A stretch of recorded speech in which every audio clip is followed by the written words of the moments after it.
자, 인지적 정서적 상담은 인지행동치료다라고도 말합니다. 자, 인지행동치료의 대표적인 학자가 앨리스와 백이 있는데 여기에서 둘로 나누었다라고 했습니다. 그러면 앨리스에 바로 R, E, B, T가 있다. 자, 레이셔널, 이모티브, 비헤이비어, 서라피. 그래서 합리 정서행동 치료라고 합니다. 자, 이 합리는 바로 신념을 말하는 겁니다. 합리적인 신념으로 정서와 행동을 서라피, 치료한다라고 보시면 됩니다. 따라서 문제의 근원은 바로 비합리적 신념에 있습니다. 자, 이 비합리적 신념이 바로 문제의 원인이 된다라고 보시면 되고, 이 비합리적 신념은 부정적인 셀프톡, 부정적인 자기독백과도 연관성이 있겠죠. 비합리적인 신념을 갖는 사람들이 부정적인 셀프톡을 하게 되는 겁니다. 그 다음에 당위적 사고 또는 절대적 사고를 하게 되는 겁니다. 자, 그러면 비합리적 신념의 특징이 있었습니다. 비합리적 신념의 특징, 앨리스가 말한 4가지가 출제가 되었는데요. 하나, 둘, 셋, 넷. 첫 번째가 당위성입니다.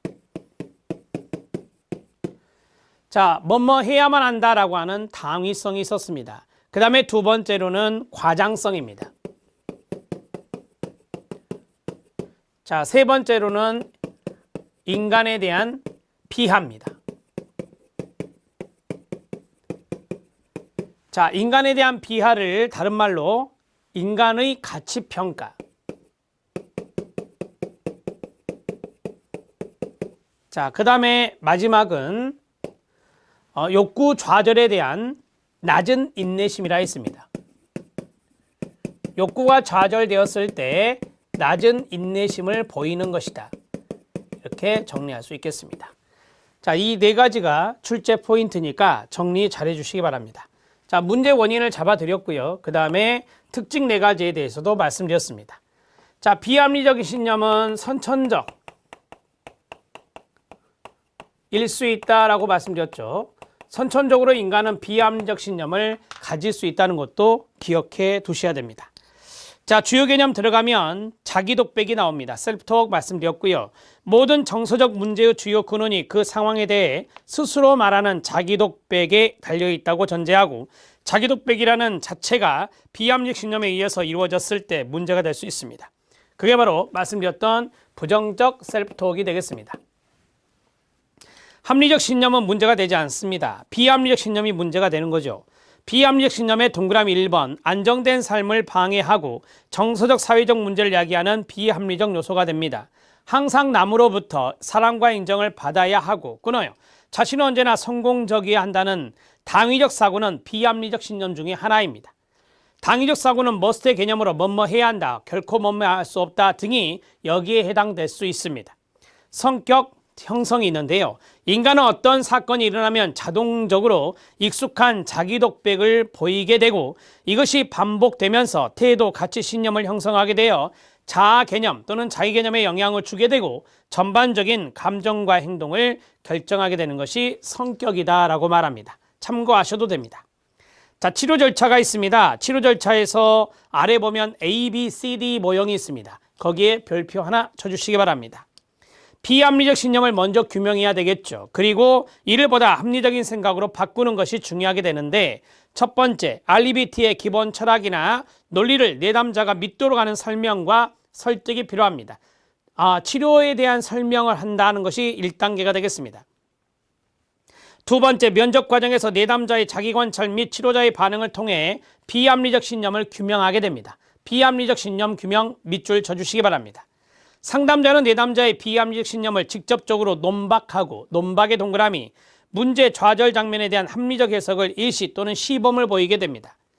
네 번째, 비합리적 신념을 합리적 자기독백으로 대처하기 위한 인지적 연습의 반복이 요구됩니다. 인지적 연습에 밑줄 쳐주시기 바랍니다. 다섯 번째입니다. 합리적 행동 반응을 개발 촉진하기 위한 행동과제 연습이 필요합니다. 마지막이 행동과제 연습입니다. 거기에 밑줄 쳐주시면 됩니다. 그러면 치료 절차에 대해서 간단히 보겠습니다. 치료 절차를 키워드로 잡아드릴게요. 치료 절차는 첫 번째 R, E, B, T에 대한 설명을 내담자에게 해야 됩니다. 자, 설명을 했으면 그 다음에 2단계는 비합리적 신념을 규명합니다. 비합리적 신념을 규명한다. 이게 문제의 원인이니까요. 그 다음에 세 번째, 규명했으면 거기에 대해서 논박을 해야 됩니다. 상담자의 논박입니다. 상담자의 논박이고, 그 다음에 네 번째는 인지과제 연습을 합니다. 인지과제 연습을 하고, 인지가 먼저 바뀌어야 되니까요. 그 다음에 행동과제를 수행하는 것입니다. 이렇게 해서 정리하시면 되죠. 자, 우리가 이제 인지를 바꾸는 것이 먼저예요. 그래서 인지과제가 연습이고 나중에 이제 행동과제가 나중에 들어가게 되는 것입니다. ABCD 모형과는 별개로 알아놓으시면 되겠습니다. ABCD 모형을 보겠습니다. 별표 하나 치신 거죠. 거기 보면 antecedent라는 단어가 있습니다. A의 이니셜이죠. antecedent의 이니셜이 A인데 여기에서는 선행사건이라는 단어가 중요하죠. 형광펜 준비하시고요. 선행사건의 밑줄. 내담자가 노출되었던 문제 장면 또는 선행사건이 됩니다. 두 번째가 빌리프 시스템이에요. 네, 신념체계죠. 신념체계, 신념에 동그라미 치면 됩니다. 문제 장면에 대한 내담자의 관점과 신념입니다. 세 번째, consequences입니다. 이거는 결과죠. 정서적인 결과나 행동적인 결과가 되겠습니다. 선행사건 때문에 생겨났다고 내담자가 이야기를 합니다. 선행사건 때문에 이게 나타났어요 라고 이야기하는 것이죠.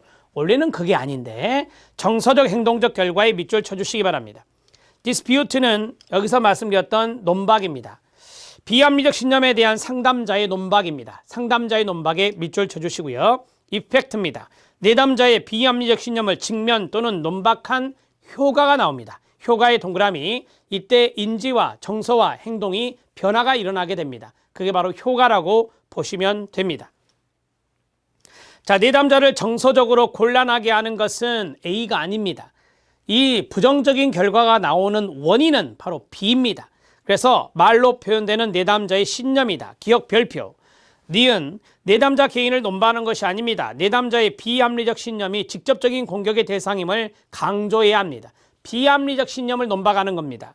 디귿 논박의 특성이 있습니다. 논리성 동그라미 1, 현실성 동그라미 2, 실용성 동그라미 3, 융통성 동그라미 4, 파급효과 동그라미 5 이렇게 해서 5가지가 있습니다. 자, 암기하는 방법은 이겁니다. 쓰세요. 논, 현, 동, 파, 융실입니다. 자, 논현동파 융실이 비합리적 신념을 가지고 있다. 비합리적 신념의 내용이니까 비합리적 신념이 있을 때 이것을 논박을 하게 되는데 그 논박의 특성, 논박을 할 때 5가지 차원에서 논박을 하게 되거든요. 그래서 첫 번째가 논리성입니다. 첫 번째가 논리성. 자, 두 번째가 현실성입니다. 그 다음에 파급효과입니다. 파급효과. 그 다음에 융통성입니다. 그 다음에 실용성입니다. 이렇게 해서 정리하시면 됩니다. 자, 논현동파 융실이 여기서 한번 딱 끊고 가시면 좋죠. 논현동파 융실이가 비합리적 신념을 가지고 있다. 따라서 상담자는 논박을 해야 되는데 그 논박을 5가지 차원에서 한다. 밑에 보시면 논리성과 현실성과 효용성. 이 효용성은 바로 실용성과 연관성 있는 단어죠. 효용성과 실용성은 동의어. 자, 그러면 앨리스 ABCD 모형을 그 이미지로 도식화된 걸 잠깐 보겠습니다. antecedent 사건이 있고요. belief 신념이 있습니다. 합리적 신념과 비합리적 신념으로 나뉘겠죠. 그 다음에 consequences는 심리적인 고통, 행동, 정서상의 문제가 나타나게 됩니다. 이때 바로 비합리적 신념을 규명하고 여기에 대해서 논박을 해야 됩니다. 이게 이제 교육적인 방법이 들어가게 되는 것이고요. 그때 상담자의 개입이 들어가는 겁니다. 그리고 효과가 나타난다라고 보시는 거예요. 자, 밑에를 보시면 선행사건, 연속해서 시험에 떨어진 사건이 일어났습니다. 비합리적 신념, 나는 쓸모없는 인간이야. 취업하기는 다 틀렸어. 그게 바로 인간에 대한 비하성의 연관성이 있습니다. 그 다음에 정서적 행동과 결과인데요. 그 다음에 극심한 우울증이라든지 자살 경향성을 보인다. 이런 것들이 부정적인 결과가 되겠습니다. 자, 논박을 합니다. 논박 오른쪽 아래에 보면 형광펜으로 개입과정에 해당한다 돼 있죠. 개입과정에 밑줄 치면 돼요. 형광펜으로. 개입과정에 해당되는 게 논박이라는 겁니다. 논리성입니다. 시험을 한 번에 합격해야 된다는 법이 어디 있는가. 그리고 연속적으로 시험에 실패한 사람이 가치 없는 인간이란 말은 논리적으로 사례에 맞는가. 논리성입니다. 현실성입니다. 이 세상의 모든 사람들이 시험을 한 번에 합격하는가. 실제적으로 현실적으로 많은 부분 그렇지 못하다라고 하는 겁니다. 효용성입니다. 연속적으로 시험에 실패한 자신을 질책하고 자포자기에 얻은 이득은 무엇인가? 이득의 동그라미. 이득 없다라고 하는 겁니다. 그게 바로 실용성이다. 이렇게 이야기할 수 있겠습니다. 효과입니다. 효과는 사고가 바뀌고 정서가 바뀌고 행동이 바뀌어야 됩니다. 사고. 연속적으로 시험에 떨어진 것이 몹시 부끄럽고 불편한 것은 사실이지만 그렇다고 해서 내가 반드시 가치 없는 사람은 아니다. 나는 이 상황을 견디고 살아갈 수 있다는 생각으로 바뀌었습니다. 정서, 의기소침이나 실망이나 섭섭한 감정에 머무릅니다. 극심한 우울증은 이제 일어나지 않습니다. 행동입니다. 자살 경향성을 보였잖아요. 자학하지 않고 새로운 건설적인 계획을 짜게 된다. 그러면 효과가 보였다. 효과가 나타났다라고 말할 수 있겠습니다. 이렇게 사례적인 부분들도 좀 알아놓으면 도움이 됩니다. 내용을 이해하는데 도움이 될 겁니다. 자, 이 합리적 정서행동 치료의 논박의 특성 5가지가 쭉 나와 있었죠. 이거요. 이 5가지에 대해서 설명을 잠깐 하겠습니다. 현실성입니다. 합리적인 사고는 보다 사실에 가깝다. 많은 사람들이 불편한 감정을 갖는 것은 사실에 근거를 두지 않는 것이 많습니다. 단지 사실이 아닌 것을 사실로 받아들이기 때문에 문제가 되는 것입니다. 따라서 이 어떤 현실적인 사실 그런 것들을 가지고 논박을 한다면 현실성이 되겠습니다. 논리성입니다. 합리적인 사고는 논리적이라는 겁니다. 어떤 사고가 사실이라고 했을 때 그 사실의 논리적인 근거를 논박하게 됩니다.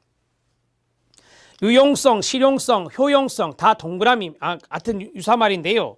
합리적인 사고는 자신과 타인에게 유용적입니다. 자신의 사고가 어떤 유익을 주는지 논박합니다. 앞에서 뭐 실제적인 이득 이런 게 있었잖아요. 그 다음에 융통성입니다. 합리적인 사고는 경직되지 않고 융통성이 있다는 겁니다.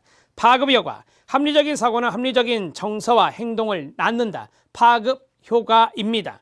행동의 결과를 보면 그 사람의 사고가 합리적인지 비합리적인지를 알 수가 있다라고 하는 것이죠.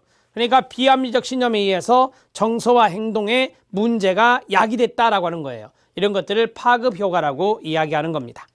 자, 이해되셨죠? 자, 우리가 A, B, C, D가 중요하다라고 했는데요. A, 그 다음에 B, 그 다음에 C, 그 다음에 D, 그 다음에 E. 자, 다른 교재 또 F까지 나오는 책도 있어요. Feelings, 감정이라고 하는 것이 있는데요. 자, 이거 F까지 써드리겠습니다. 자, 이거는 선행사건이 됩니다. 어떠한 선행사건이 일어나고, 그 다음에 여기에서 내담자의 신념이 들어가고, 그 다음에 여기에 이제 결과가 나오게 됩니다. 이 결과가 네거티브하다라고 하면 신념도 비합리적인 신념이 되겠죠. 따라서 이 결과의 원인은 바로 앞에 있는 B다. 이렇게 보시면 되겠습니다. 원인은 A다라고 한다면 틀린 지문이 되겠죠. 그 다음에 디스퓨트, 상담자의 논박이 됩니다.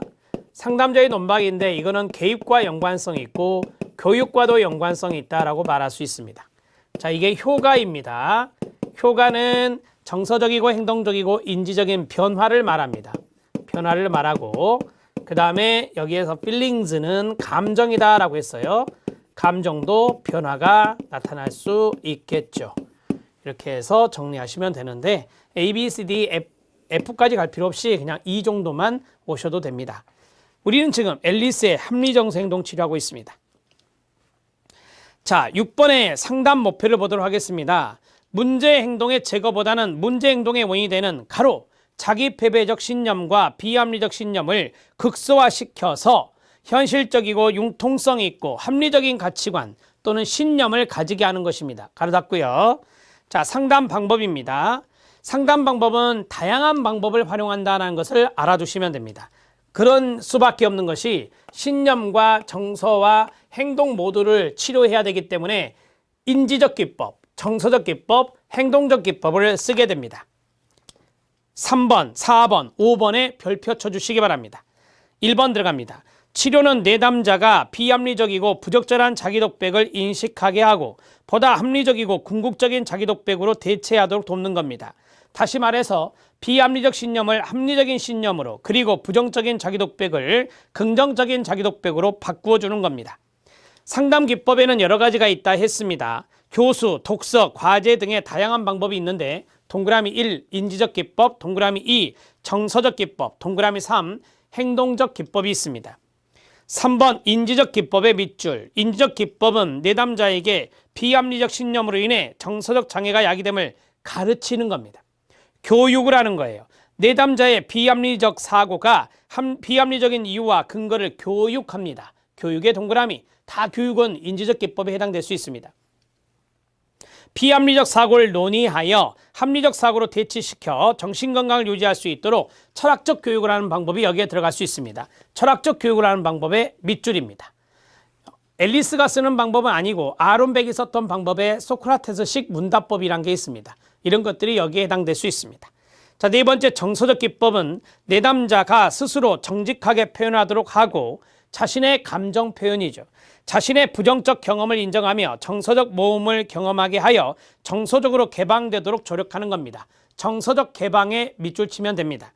행동적 기법입니다. 다양한 행동 기법을 알고 계실 건데 실제 생활 속에서 인지, 행동적 과제를 이행하도록 하여 구체적이고 확고한 행동을 형성하도록 하는 방법이 되겠습니다. 자, 정리를 보면 합리적 정서행동치료 RBT의 정리를 보면요. 첫 번째, 인간은 합리적 사고와 비합리적 사고의 잠재성을 가지고 태어난다. 오른쪽에 선천적이라고 쓰면 돼요. 내담자의 문제는 일어난 사건이 아니라 그의 비합리적 신념에서 비롯된다라고 했습니다. 이게 원인이라 했었죠. 인간은 불완전한 존재다. 당위적으로 기대하고 요구하는 생각이나 신념이 문제라고 보시면 됩니다. 내담자가 느끼는 정서적 장애를 해결하기 위해서 냉정한 이성에 입각한 논박, 동그라미, 논리적인 반박을 통해 이러한 비합리적 신념을 합리적 신념으로 바꾸어야 합니다. ABCD 치료적 접근, 다양한 인지, 정서, 행동적 기법들을 사용하는 것이 바로 RBT의 주특징입니다. 자, 기출문제 확인학습을 보면 합리적 정서행동 치료에서 강조하는 가로, 비합리적 신념의 사례, 가로 닫고, 자, 사례 들어갑니다. 모든 사람으로부터 사랑과 인정을 받아야만 한다. 비합리적 신념. 가치 있는 사람이 되려면 완벽하게 일을 잘해야만 한다. 비합리적 신념. 사악한 사람은 반드시 처벌을 받아야 한다. 비합리적 신념. 모든 문제는 반드시 해결책이 있으며 이를 찾지 못하는 것은 끔찍한 일이다. 비합리적 신념. 1번부터 4번까지 묶어주시기 바랍니다. 이게 사례입니다. 자, 5번입니다. 비합리적 신념은 안정된 삶을 방해합니다. 정서적 사회적 문제를 야기하는 비합리적 요소가 됩니다. 끊어요. 항상 남으로부터 타인으로부터 사랑과 인정을 받아야 하고 자신은 언제나 성공적이어야 한다는 당위적 사고 자체가 비합리적 신념의 하나가 됩니다. 당위적 사고는 말씀드린 대로 뭐뭐 해야 한다. 결코 뭐뭐 할 수 없다. 이런 것들이 여기에 들어갈 수 있겠습니다. 자, 밑에 기출문제 확인학습에 별표 쳐주시고요. 최근에 출제가 된 건데 합리 정서행동 치료의 기법 중에 수치심 깨뜨리기 연습이 있습니다. 거기에 형광펜으로 밑줄. 자, 앨리스는 수치심이 정서장애의 핵심적 요인이라고 생각했습니다. 정서적인 문제에 가장 기본에 수치심이 있다는 거죠. 그러면 그것을 깨뜨려야 되겠죠. 자, 이것은 비도덕적이고 불법적이거나 다른 사람에게 피해를 주어서는 안 되지만 우스꽝스럽고 어리석으며 바보 같은 행동을 통해 이루어지는 것이 바로 수치심 깨뜨리기 연습이라고 말합니다. 우스꽝스럽고 어리석으며 바보 같은 행동, 이런 것들이 바로 자기 자신이 수치스러워할 수 있는 건데 이러한 행동을 통해서 이런 수치심을 깨버리자라고 하는 거예요. 말 그대로 수치심 깨뜨리기 연습이다. 이렇게 정리하시면 되겠습니다. 물론 이러한 것들을 통해서 다른 사람에게 피해를 줘서는 안 될 것입니다. 자, 그 다음에 대처 카드가 있습니다. 인지행동 치료의 기법 중에 하나인데요. 대처 카드를 사용하여 내담자가 치료에 의해서 배운 주요 인지행동 개입들을 연습하도록 돕고 구체적인 상황이나 문제와 함께 간략하게 대처 전략의 요점을 대처 카드에 적는 겁니다.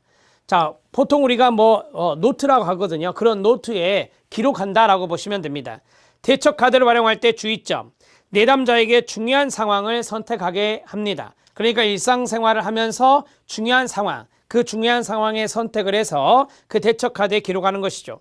대처 카드 만들기를 치료 개입의 목표로 정합니다. 내담자가 대처 카드를 사용하는 전략을 시행할 준비가 되어 있는지 평가도 해봐야 됩니다. 상황 및 문제를 해결해 나가는 단계들을 구체적으로 정의하고 지시사항은 요점만 기록합니다. 기억하기 쉬운 지시사항이 가장 오래 남기 쉽기 때문에 그렇습니다. 따라서 요점만 기록하는 게 좋다라고 하는 것이고요. 실제 성공할 가능성이 높은 전략들을 제안합니다. 성공 가능성이 높은 전략들을 해야 내담자도 지치지 않겠죠. 실생활에서 대처 카드를 자주 활용하도록 권한다라고 했습니다. 자, 우리가 이제 그 내담자가 어떤 선행 사건이 있을 때 어떤 생각을 하는 것이 그게 바로 대처거든요. 따라서 이러한 대처에 대해서 인지행동 치료에서 배웠던 개입들, 그러한 개입들을 대처 카드에 작성을 내담자가 하는 것이죠. 이럴 때 이런 상황에서 어떻게 대처했다라고 하는 거. 그렇게 함으로써 자기 자신이 다음에 이와 비슷한 상황이 있을 때 다시금 재발하지 않도록 도와주는 것이 돼요. 그래서 대처 카드 기록은 상당히 중요한 기법 중에 하나가 된다라고 보시면 됩니다.